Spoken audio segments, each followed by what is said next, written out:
This week, we will look at the progress of OSU baseball, softball, and other spring sports. Then we'll talk to a Big 12 champion. Later, we'll honor an OSU alumni who made it into the Athletics Hall of Honor. All that and more coming up next on the Poke Report.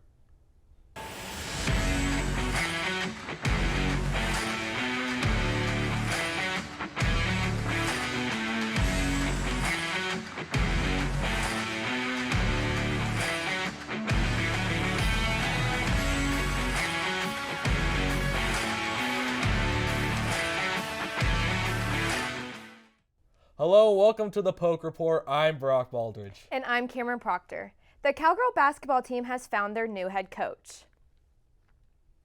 JC Hoyt was introduced to the OSU family last week and has now started workouts with the team. The search for a new coach included finding someone who has a vision for what Cowgirl basketball can be, someone to build the program, and a leader, all of which were found in Coach Hoyt. I want you to know that no one in this arena is going to have a higher standard for this program and our success than me. No one will be harder or more critical. No one is going to want to win more than I will. Coach Hoyt served as head coach for the Kansas City Roos and was honored as 2020 Western Athletics Conference Coach of the Year. She compiled an 81-65 overall record and a 48-31 mark in conference play, then coached the Roos to their first postseason appearance in a decade. OSU is eager to see Coach Hoyt and the Cowgirls back in Gallagher-Iba Arena this season. While OSU got a new basketball coach, the Equestrian team also got their 8th Big 12 title. Sydney Ziegler, Molly Mitchell, and Katie Pelzel were named the Big 12 Conference March Riders of the Month and aided this team to a win. Today, we have the captain of the Equestrian team joining us on the set, Katie Pelzel. Welcome, Katie. Thank you. All right, let's start out with our first question here. Katie, you've had a great season so far, and you've had a great career here at Oklahoma State. You beat the number one team in the nation, Auburn, and beat Texas A&M. Just go ahead and tell us kind of an overview of your season and tell us what team gave you the toughest competition all year. So we had a really good season. We came out on top at the beginning of the season, beat Auburn as they had been number one. They'd never been beaten during the regular season until we beat them, and we beat them in Stillwater, so that was really fun for us. We stayed on top for most of the season, and then we actually had our biggest, kind of hardest meet against TCU in Fort Worth. They're a hard team to beat at home, and they were hard for us, and then we ended up knocking Texas A&M off in the last week of the season. Certainly feels good to rebound getting those big wins. Yeah, it does. So, Katie, if you could describe your season using one word, what would that be and why? So I don't even know if this really describes the season, but it describes the team more so, is we're a family. And, I mean, you know family, they're going to be with you no matter what. Right. So we've definitely had our ups and downs, and as much as this season has been one of our best ever, it's still family, it's still just great to be here. Awesome. Well, Katie, you're going in the NCEA Championships. That's coming up here soon. You're going against Fresno State once again. You beat them back on February 19th, 13-5. What do you think there's going to be? Is there going to be a difference this go around? What changes are you going to make? Or are you just going to go back at them like you did last time? I think we're just going to go back at them. I mean, we try to not focus on who we're going against. It's more of you can only control your performance. So, I mean, you can come out to nationals and it can be anybody's day. So we try to just focus on our own rides, and when you walk in, it doesn't matter who you're against, because I think we all know that Pokes are going to win. So. Absolutely. We'd love to hear it. Well, Katie Pelzel, thank you so much for joining us. Always a pleasure to talk to you. Thanks, you guys. Katie. Another team that is climbing to the top of the Big 12 is Cowgirl softball. The Cowgirls are ranked 6th nationally and are coming off of a win against another Big 12 school, the Baylor Bears. Kelly Maxwell was named the Big 12 Pitcher of the Week after the shutout versus Baylor. She has 158 strikeouts and 88.2 innings pitched and is holding opponents to a .127 batting average. Brock is going to take you through last weekend's games. Well, let's go right through it, Kamryn. Starting off with the Cowgirls, as we had their series against Baylor. with this one as a single to right field as Julia Contrail brought home Caitlin Carwile in for the first run of the game. Next, we have Cowgirl pitcher Miranda Ellish with a strikeout on Baylor infielder Kendall Cross, who was caught looking in the bottom of the fourth. Kylie Naomi here throwing out the runner at first. That was Friday's game. OSU won the game 6-1 over Baylor to start the series. Brianna Evans starts off game 2 with an infield single. Kelly Maxwell started out the second inning with this strikeout right here. Nice little play right there. Julia Contrail singled to right field to bring in Brianna Evans home for the game-winning run. Wow, what a play. This wraps up the 2-game series for the Cowgirls as they win 2-0 for the second game of the series. We'll now move on to the third game of the series between the Cowgirls and the Bears here in the top of the fourth, where Chelsea Alexander makes it to first on an infield single, bringing in Sydney Pennington in for the score. Kylie Naomi here with the best outs of the weekend to start off the bottom of the fourth. Here we have another Miranda Ellis strikeout here to end the fifth. This wraps up the series in Waco as the Cowgirls sweep the Bears 6-1, 2-0, and finally 7-2. Let's switch it up now as we go north of the border here in Oklahoma to Manhattan, Kansas, in the Little Apple as the Cowboys were facing the Kansas State Wildcats last weekend series. Jake Thompson rifles a solo home run out toward left field. Oppo Taco, that one is gone. Top of the sixth now, Cowboys lead it 9-2 when Caden Trinkle hammers that ball. The wind catches it, and it's going to fly on out of here for a 3-run bomb. Cowboys now make it a 12-2 game. Trevor Martin out there trying to close this one out. He'll get the save on the infield fly, and that will do as the Cowboys win that one 12-9. A late Kansas State rally wasn't able to come through. On to Saturday's game. We start out this one with an RBI single by Jake Thompson. Rock Riggio being the runner, he will make it home as the Cowboys score first. Top of the sixth here, Cowboys lead it 5-1. Marcus Brown, a triple into deep right center field, the most exciting play in baseball. Marcus Brown rounds the bases.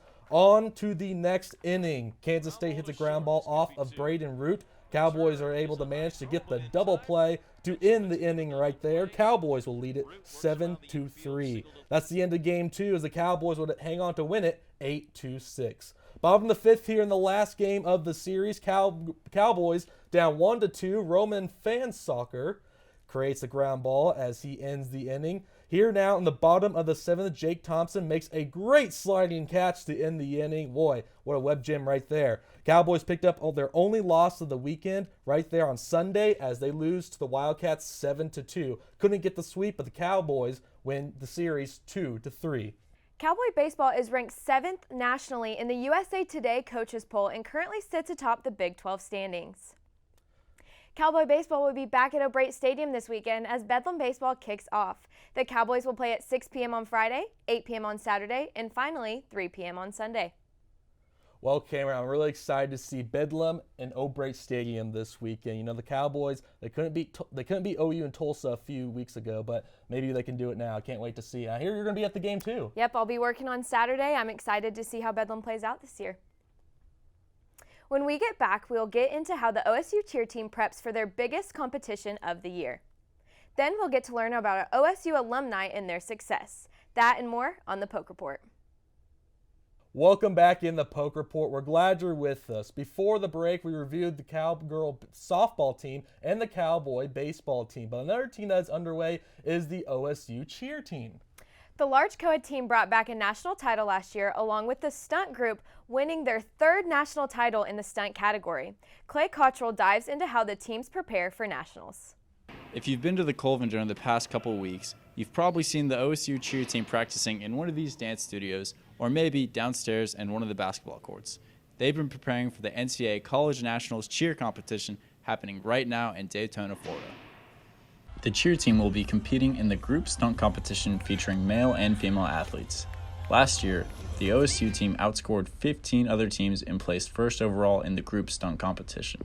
Kami Lynn, a flyer and a tumbler for the team, gave some insight on how the team is prepared for this year's competition. I would say the whole year is our training for nationals, just because football games consist of doing different skills, and that's how our coach basically sees us do skills, and she picks who's going to be on mat based off of how our skills look at football games. Each team's performance is evaluated on several factors, including but not limited to stunts, tosses, running and standing tumbling, and collegiate image. A final score is determined on a deduction-based scale out of 100. On Friday, the team showcased their performance in Gallagher, Iba one final time before leaving for Florida to gain some more experience on the mat in front of a crowd. The amount of hours that we've trained and done different skills and perfected the technique should pay off, but in reality, when you hit the mat, it's not that you forget how to do things, it's just that you don't know what to expect and things can happen and you just have to expect the unexpected. As of now, the cheer team has only completed the prelim portion of the competition, but after the next few days, they hope to be standing or stunting on the beach with another trophy in their hands. With the Poke Report, I'm Clay Cottrell. Thanks, Clay. I'm excited to see how it all turns out. The 2022 Oklahoma State University Athletics Hall of Honor class is set. The Hall of Honor picks athletes and staff members to be inducted to honor and immortalize the tradition of excellence. The class consists of legendary softball coach Sandy Fisher, All-Americans A.D. Franch, Andrea Riley, Lindy Miller, and Rashawn Woods. The honorees will be formally inducted on the weekend of September 17th. We always talk about athletics and focuses on certain teams and athletes, but we now go to a new focus to another important role for teams, and that is sports agents. Our very own Phoenix Plum will go and talk about to an OSU alumna who is the first black woman sports agent with the National Basketball Player Association. Basketball fans have their favorite players and teams and can get very emotional when they see their player leave that team. It is all because they are following their agent's advice. Behind every successful athlete is a legal representative that endorses this player throughout their career. In Oklahoma, there is an agent putting her name out there, Brittany Hunter. Hunter is an OSU alumna who studied management and marketing and traveled to New York to get her NBPA. Imagine that this circle represents how many men are in the sports agency world. But when we look at this circle, this could represent how many women are in the sports agency world. Now for Agent Brittany, being a woman of color, this circle can represent how many black women are in the sports agency world. When I went to take the test in New York, I was overwhelmed because I'd never been intimidated being in a room full of guys before. But that day, I was like, girl. I was super stressed out, super nervous, and then just to see that there were no women there. There were 5 of us. Not only does Agent Brittany work as a sports agent, she also opened a coffee shop and hosts an internship for college students looking to get involved with athletes. The coffee shop is located in Oklahoma City and is called Spiked, a coffee concept. The name isn't a trick, as you can order your coffee spiked with alcohol, where the idea originated from her time as an OSU student working with the Thunder. So my life has always somehow been involved with coffee and sports. So fast forward a little bit, it was finals time, but it was also busy time for Thunder, and I just was exhausted. So I was like, I'm gonna brew me a cup of coffee. And so I did, and like 2 hours in the study, and I was like, you know what, I'm just gonna take this L. Like, I'm not gonna pass this test. So I did what most college students do, and I was like, where's the liquor? So I poured vodka in my coffee, and I was like, this is dope. Like, I should spike coffee. 5 years later, Spike becomes a reality for Agent Brittany and grabs attention throughout social media after being open for 7 months. Although Spike is still young, Agent Brittany hopes to franchise her coffee shop in the future. Agent Brittany is the new agent in town with her growing business. Her goal is to be the first black woman to have a top draft pick and watch her coffee shop thrive. For the Poke Report, I'm Phoenix Plum. Well, thanks, Phoenix. It's always interesting to see the surrounding world of athletics and how there is more to sports than just a game.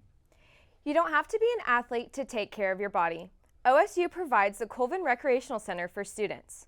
Full-time students have free access to the Coleman and can attend any group exercise classes provided. Kylie Austin gives us a look at why OSU is America's healthiest campus through the Coleman. When picking a college, one of the first things that you should consider is how you're going to take care of yourself. living a healthy lifestyle is super important, you guys, and Oklahoma State is here to help. The Coleman Recreation Center has 3 floors, so much equipment, so much to help you. So let's go check it out. When you walk in the Coleman, the first thing you see is friendly staff who are there to greet you as you swipe your ID and enter.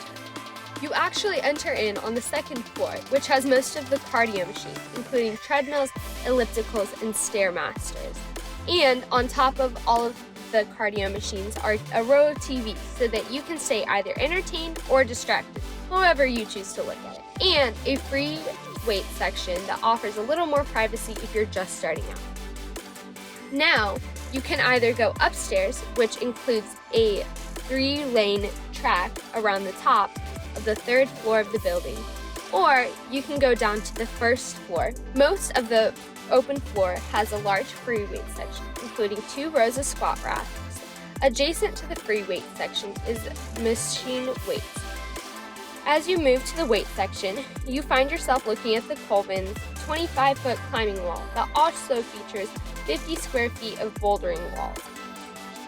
Right across from the climbing walls is the CrossFit style section that includes a turf strip, kettlebells, rowing machines, and large medicine balls. Walking past all of that, you find basketball and volleyball courts, 8 racquetball courts, and the multi-activity purpose court, better known as the MAC Gym. Perfect to play pickup games with friends or to make new friends. All of that is just inside the Coleman. Can you imagine going to a university that doesn't have all of that to offer? Prioritizing your health starts with exercise, and OSU is helping you do that to be the healthiest campus for the brightest orange.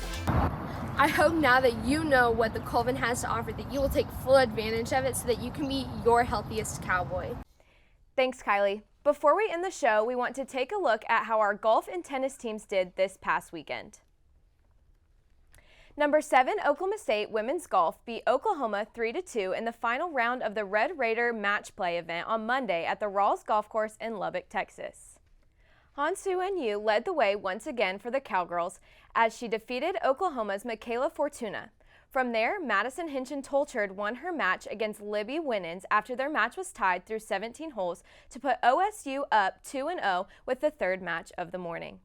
Third to tee off for Oklahoma State, Haley Jones scored the winning Cowgirl point with her 2-1 victory over Megan Winans to secure the 3-2-0 Bedlam win. The Cowgirls will return to action on April 11th at the Bruzzy in Thackerville, Oklahoma. Interesting name there, Kamryn. Another team that won this weekend was the Cowboys tennis team. The Cowboys improved to 11-7 on the year. Oklahoma State matched their 14th consecutive doubles point in the showing against number 32, Tulsa. The Cowboys were quick to collect the doubles points with the victories on the courts 2 and 3. Leighton Allen and Joseph Chen impressively took down Tulsa's duo of Callum Gale and Adam Gaber 6 and 4. Max Verbobin went against number 83 Ezekiel Santala in a straight set performance of 6 and 4. The Cowboys will return to conference play with a road test in Waco, Texas on Friday when they take on the Baylor Bears. Well, Kamryn, it's a big week for our teams, but unfortunately that's all the time we have on this week's Poke Report. I'm Brock Baldridge. And I'm Kamryn Proctor. And go Pokes. Go Pokes.